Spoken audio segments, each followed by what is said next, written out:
Senior صحافی اور تجزیہ کار سہیل وڑاچ کے مطابق ہر زمانے، ہر خطے اور ہر ملک میں اخلاقیات کے الگ پیمانے ہیں، اور یہ پیمانے بھی وقت کے ساتھ بدلتے رہے ہیں۔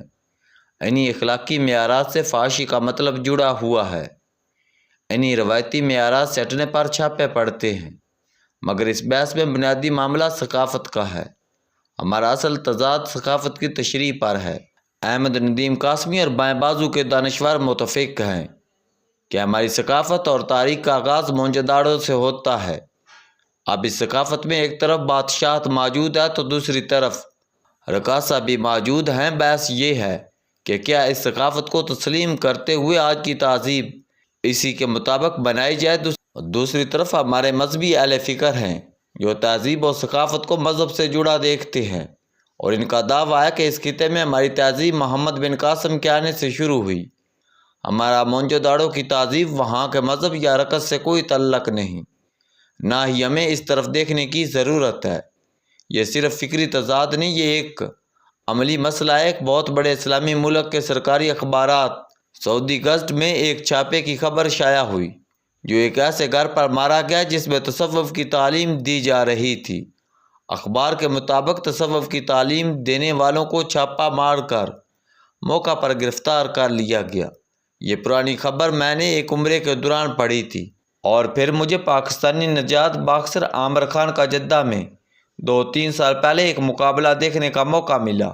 اس میں امریکی اور برطانوی سنگرز نے موسیقی کا جادو جگایا، اور میں نے نوجوان سعودی نسل کو ان گانوں پر رقص کرنا دیکھا۔ میرے ساتھ اس محفل میں جنرل رحیل شریف، سابق وفاقی وزیر چودھری فواد حسین اور دوسرے دوست شامل تھے۔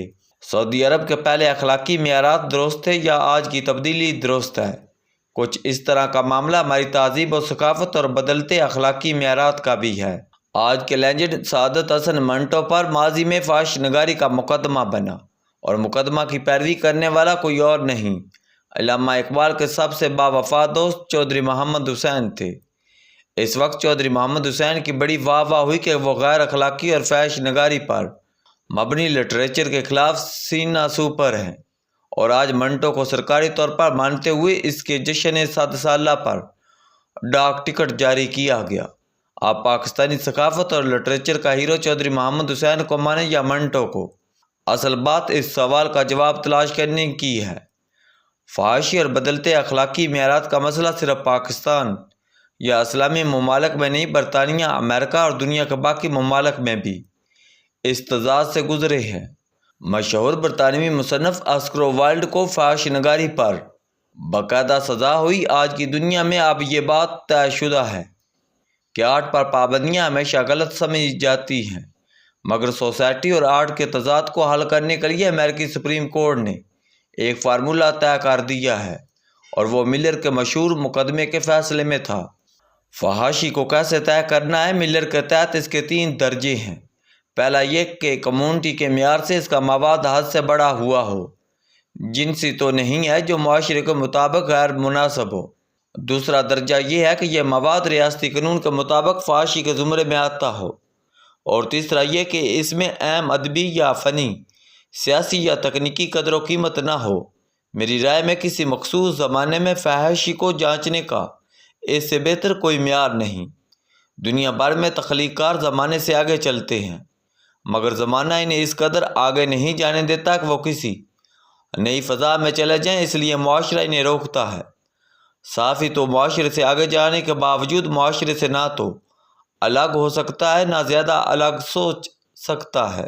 ویسے کہنے کو تو جوش ملی آبادی کی یادوں کی بارات، عصمت چگاتی کے افسانے لاف کو، اور حتیٰ کہ اشفاق احمد جیسے صوفی کے سفر در سفر کے اندر کہانی کو بھی فحش قرار دیا گیا، لیکن ملر کے مقرر کردہ معیار کے مطابق چونکہ ان میں ادبی اور فنی رنگ ہے، اس لیے کبھی ان ادبی شاہکاروں پر پابندی کی بات تک نہ ہوئی۔ حالیہ دنوں میں لاہور کے تھیٹر پر چھاپوں میں بنیادی غلطی قانون نافذ کرنے والے اداروں کی یا ڈراموں کا مواد پہلے سے منظور شدہ ہوتا ہے۔ اگر وہاں موجود ادارے مواد سے ہٹنے والوں سے مل جائیں تو انہیں سزا ملنا اور ان کا پہلے احتساب کرنا ضروری ہے۔ کھلی سڑک مل جائے اور گاڑی دوڑنے والی ہے تو کون کافر تیز نہیں چلائے گا؟ غلطی تیز گاڑی چلانے والے کی تو ہے، مگر اسے قانون کا ڈر نہ ہو یا قانون نافذ کرنے والے بکے ہوئے ہوں تو پھر شائقین اور ڈرائیور گاڑی کی تیز رفتاری سے لطف اندوز ہوتے ہیں۔ تھیٹر آرٹسوں کی غلطی ضرور ہے کہ وہ اسکرپٹ سے ہٹتے ہیں، مگر ان کو اسکرپٹ تک محدود رکھنے کی ذمہ داریوں کا اصل سزا ملنی چاہیے۔ وزیر اطلاعات عظمیٰ بخاری فن و ثقافت سے جینین محبت کرتی ہیں۔ انہوں نے فنکار سپورٹ فنڈ کو دوگنا کر دیا ہے۔ وہ فن و ادب کا فروغ بھی چاہتی ہیں، لیکن ان کی طرف سے تھیٹر پر چھاپے قانون کے نفاذ کے لیے جتنے بھی ضروری ہوں، اس کے لیے قانون کو بہتر بنانے اور اس کے نفاذ کو یقینی بنانا زیادہ بہتر طریقہ ہوگا۔ یاد رہے کہ ایک ہیرا منڈی بند کرنے سے ہر بستی میں ایک نہ ایک مکان ہیرا منڈی بن جاتا ہے۔ محمد تغلق نے اسی لیے ہر چھونی کے ساتھ عیش آباد بنایا تھا۔ جب سے دنیا بنی ہے گناہ ہو رہے ہیں، ہوتے رہیں گے، البتہ دنیا نے ان کو روکنے کے لیے بہتر سے بہتر قوانین کو ہی وید حل قرار دیا ہے۔ زور زبردستی چھاپے کام نہیں آتے۔ ضیاء الحق کے زمانے میں بازار حسن بند کر دیا گیا تھا، کیا اس سے رقص بند ہو گیا؟ کیا اس کے بعد گناہ ختم ہو گئے؟ بلکہ یہ اور پھیل گئے۔ عظمیٰ بخاری کے تھیٹر کو بہتر بنانے کے جذبے کو سلام۔ گندا تھیٹر اس دن ختم ہوگا جس دن اچھے تھیٹر کے شائقین گندے تھیٹر کے شائقین سے بڑھ جائیں گے، جس دن آباد شہر کے تھیٹر ایسا مواد دیں گے جو گندے تھیٹر کے کمزور مواد کو شکست دے دے گا۔ ادب اور کلچر کو اس کے اچھے یا گندے پہلو سے نہیں، اس کے معیار سے ناپا جاتا ہے۔ منٹو گدگی کا ذکر بھی اس معیار سے کرتا ہے کہ وہ ادب بن جاتا ہے۔